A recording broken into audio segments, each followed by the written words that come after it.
Stop letting people treat you like a backup plan when you're the main event. You teach people how to treat you by what you allow, what you stop, and what you walk away from. If you keep saying yes to things that drain you, don't be surprised when they think your time is cheap. If you tolerate disrespect once, you've just set the price for your dignity. Boundaries aren't walls to keep people out. They're gates that control who gets in and how they behave when they're there. Men don't respect women who bend until they break. They respect the woman who can smile, stand her ground and say, "That doesn't work for me." You don't earn respect by over-giving, over-explaining, or over-pleasing. You earn it by making it clear that your peace, your time, and your heart are not for sale at the discount rack. The moment you enforce these boundaries, the wrong ones will leave, and that's the best news you'll ever get. Because the right ones, they'll rise to meet you. If you want a man to value you, start with the one thing he can never get back once it's gone: your time. Time is the currency of life, and the way you spend it tells everyone exactly how much you value yourself. If you hand it out like free samples to someone who shows up late, cancels at the last minute, or keeps you waiting for a text back, you're teaching him that you're okay with being an afterthought. You can't expect priority treatment when you've trained someone that they can pay you in crumbs and you'll still show up hungry. The truth is, a man will treat your time the way you treat it. If you respect it, guard it, and give it only to people who match your effort, he'll start to see it as something rare. But if you keep making space for someone who's inconsistent, unreliable, or too busy, he'll assume your time is something he can take for granted. And once you let someone think that, good luck reversing it. People rarely upgrade the value of something they got for cheap. This doesn't mean you become rigid or cold. It means you're intentional. It means you stop dropping everything for someone who can't even stick to their own word. It means you don't keep rearranging your schedule to fit into his convenience while he treats your availability like it's unlimited. If he knows you'll always be there, no matter how much or how little he shows up, then you've already set the tone, and that tone says, "You can keep me on standby." The way to change this is simple but not easy. You match energy, not excuses. If he's consistent, you reciprocate. If he's flaky, you pull back without a speech, without drama, without the endless "we need to talk" conversations. You let your absence speak. You don't have to yell to show that your time is valuable. You just stop giving it to those who waste it. That silence, that sudden gap where you used to be available, that's when he realizes your time had value all along. Here's the hard pill to swallow: people don't respect what they don't have to work for. If you've been on call like a personal assistant, answering immediately, bending your plans, making exceptions, you've been teaching him you're an option. That's not love. That's self-neglect dressed up as devotion. And the worst part? He's not going to fix it for you. You have to fix it for yourself. You have to decide that no one gets the privilege of your time unless they earn it. So how do you know if someone is earning it? Look at their consistency. Do they follow through?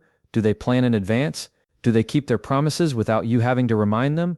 Do they make you feel like a priority or like a backup plan for when nothing else is going on? Your time is not a filler for someone else's boredom. It's not something they get to use when they're in the mood. It's your life. Every yes to them is a no to something else: your goals, your peace, your growth. When you start operating from that mindset, something powerful happens. You stop being afraid of losing people, because you realize the ones who disappear when you stop making yourself constantly available were never really there for you in the first place. They were there for the convenience you provided, and when you remove that, they leave. And that's not rejection, that's revelation. The men who value your time will do the opposite. They'll rise up. They'll adjust. They'll make plans and keep them. They'll understand that your time is a gift, and they'll treat it with care. Those are the men you want around, not the ones you have to chase, not the ones who keep you guessing, not the ones who make you feel like you're waiting in line for a spot in their life. You have to decide that your time is the most expensive thing you own, because it is. Spend it like it's gold. Give it to those who invest in you, not just those who entertain you. Protect it like your future depends on it, because it does. The second you start doing that, you'll notice something. People step up, respect increases, and the ones who can't handle it, they'll fade away. That's not a loss, that's you clearing the room for the people who are worthy of being there. If you want to be respected, you can't play the guessing game with people. You can't sit back, drop hints, and hope they magically figure out where your limits are. Clear boundaries need clear communication. That means you open your mouth, you speak your truth, and you don't dance around it to make it more comfortable for the other person. Comfort is not the goal. Clarity is. Because when you're unclear, you leave space for interpretation, and interpretation is where people take advantage. Think about it. If you tell someone "I'm fine" when you're clearly not, they're going to believe you, or at least act like they do. If you say "it's okay" when it's not okay, you're training them to believe they can cross that line again without consequences. The truth is, people aren't mind readers. And even if they were, many would pretend they didn't see the boundary unless you spell it out. Clarity is power. It's you saying, this is what I will accept, and this is what I won't. No confusion, no maybe, no mixed messages. And when you set that line, you don't just state it once and hope for the best, you enforce it. Because a boundary without enforcement is just a wish. If you tell a man, I need you to call if you're going to be late, and he keeps showing up an hour behind schedule without saying a word, that's not miscommunication anymore. That's disregard. And when you let disregard slide, you've just lowered the bar. Some people won't like your clarity. They'll call you too much, too direct, or too demanding. Let them. That's just code for I liked it better when you didn't hold me accountable. You're not being rude for stating your needs. You're not being controlling for expecting follow-through. You're being self-respecting. And the people who truly value you will appreciate the fact that they never have to guess where they stand with you. The other thing about clear communication is that it eliminates the endless cycle of resentment. Most resentment doesn't come from what people do, it comes from what we never told them bothered us. We expect them to just know, and when they don't, we hold it against them. That's not fair to you or to them. You owe it to yourself to speak up the first time something feels wrong, because the longer you stay silent, the louder your anger gets, and by the time you finally explode, the other person is blindsided. Directness is not cruelty. You can be firm without being disrespectful. You can say, I don't like that without yelling. You can say, that doesn't work for me, without apologizing for saying it. The trick is to drop the sugarcoating without adding poison. You're not trying to attack, you're setting terms for how people engage with you. It's like giving them a map. Without that map, they're going to wander into places they don't belong, and then you'll be upset they crossed the line. But if you never told them where the line was, that's on you. And here's where it gets real. Clear communication forces people to reveal themselves. The ones who respect you will adjust, they'll remember what you said, and they'll act accordingly. The ones who don't respect you, they'll ignore it, push back, or try to convince you you're overreacting. That's not miscommunication. That's a signal to you about how much they value your boundaries. Pay attention to that. When you start speaking directly, you'll also notice how much easier life gets. No more reading between the lines. No more emotional gymnastics to try to make them see. No more wondering if they crossed the line on purpose or by accident. You say it once, you make it clear, and then you watch their actions. That's it. That's the whole play. People who can't handle clarity are usually the ones who benefited from your silence. They like the freedom to operate without consequences. They like the version of you that swallowed her discomfort to keep the peace. But peace at the expense of self-respect is not peace, it's self-betrayal. So don't mumble your boundaries. Don't water them down to make them easier to swallow. Speak them in a way that leaves no room for confusion. I'm not okay with that. I expect you to follow through. That's not something I tolerate. Say it without flinching, without waiting for permission, and without explaining yourself into exhaustion. Your life is too short to let anyone treat your limits like a puzzle they have to solve. Lay them out, stand by them, and watch how fast respect starts showing up. The quickest way to lose power in any relationship is to lose control of yourself. The moment you start begging, chasing, overreacting, or letting your emotions run the show, you hand the other person the keys to your worth. Emotional self-control is not about pretending you don't care. It's about caring without collapsing. It's knowing when to speak and when to let silence do the talking. It's keeping your composure even when everything in you wants to explode, because you understand that the loudest voice is not always the most powerful one.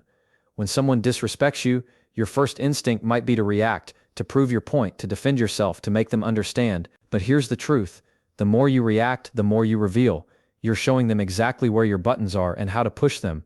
People will test you, sometimes intentionally, sometimes without even realizing it. If you teach them that you'll lose your cool every time they push, they'll either keep doing it or lose respect for you.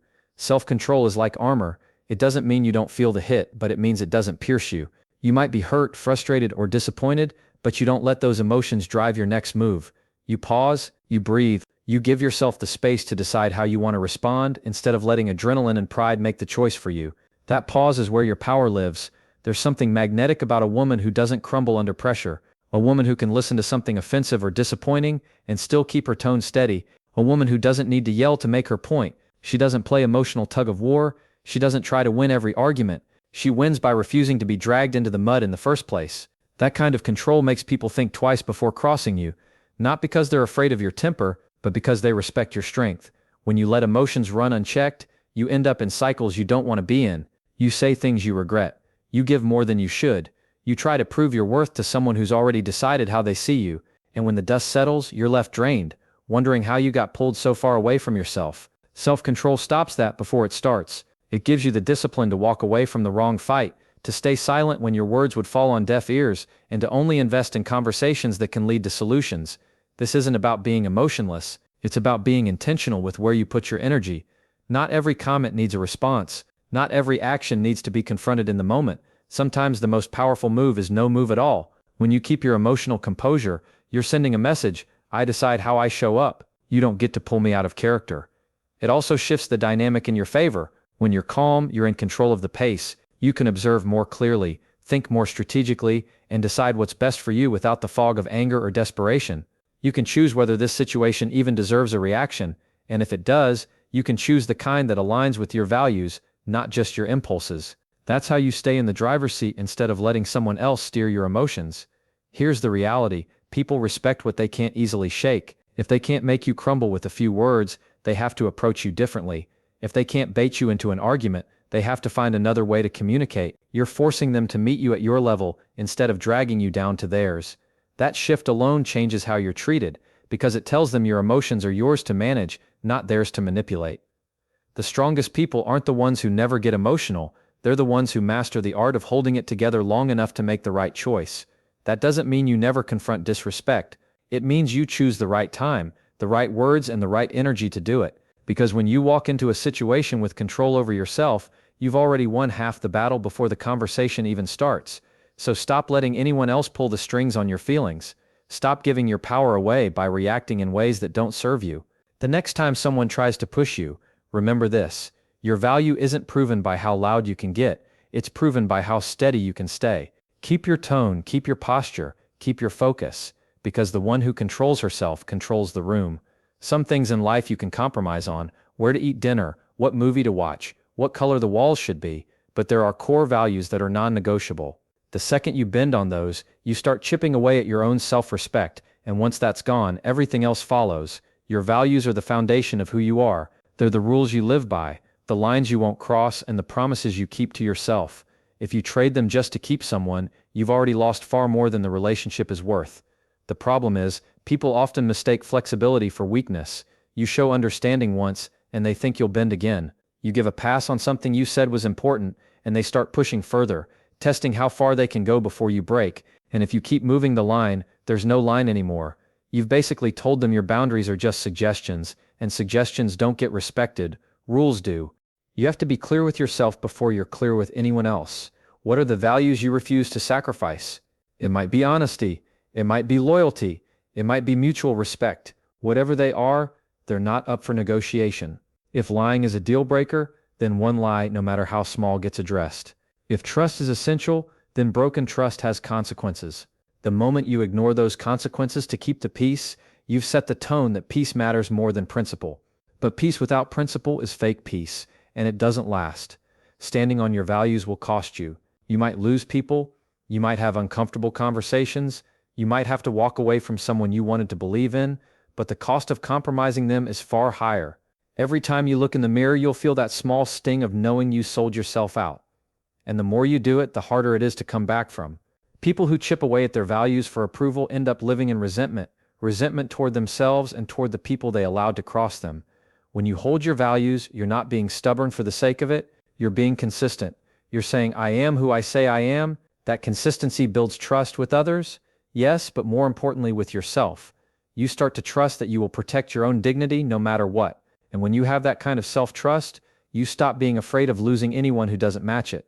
Some will test you on purpose. They'll poke at those values to see if you're serious. They'll push your patience hoping you'll cave. And here's the truth: they're not testing to see if they can get away with something.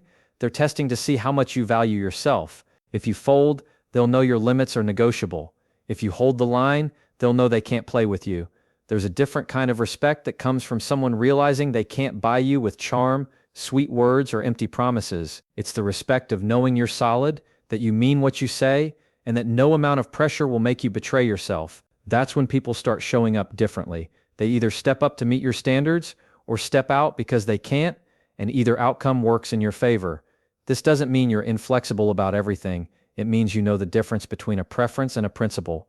Preferences can shift, principles don't. You might compromise on what time you meet, but not on how you're spoken to.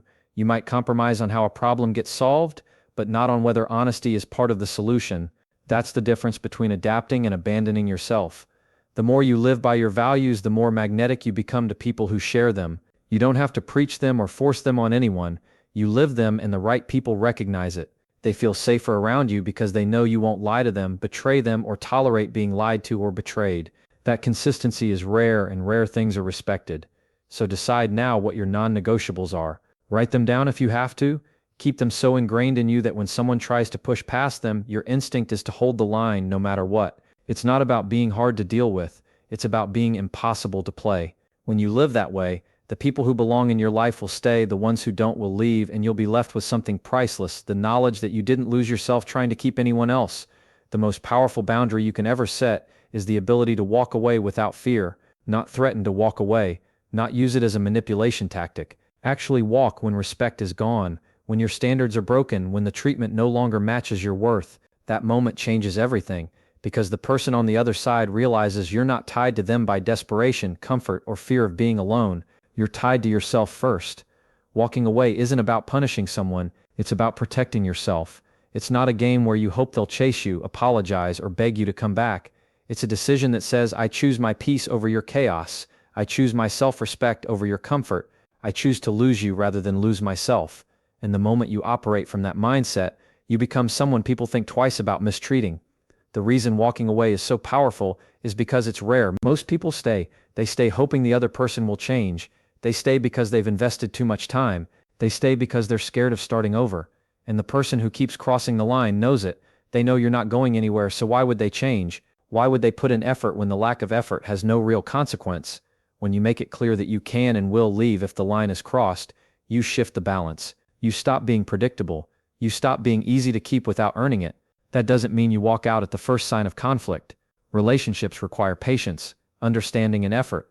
But there's a difference between working through challenges and tolerating disrespect. One builds connection, the other destroys it. The ability to walk away starts long before the moment comes.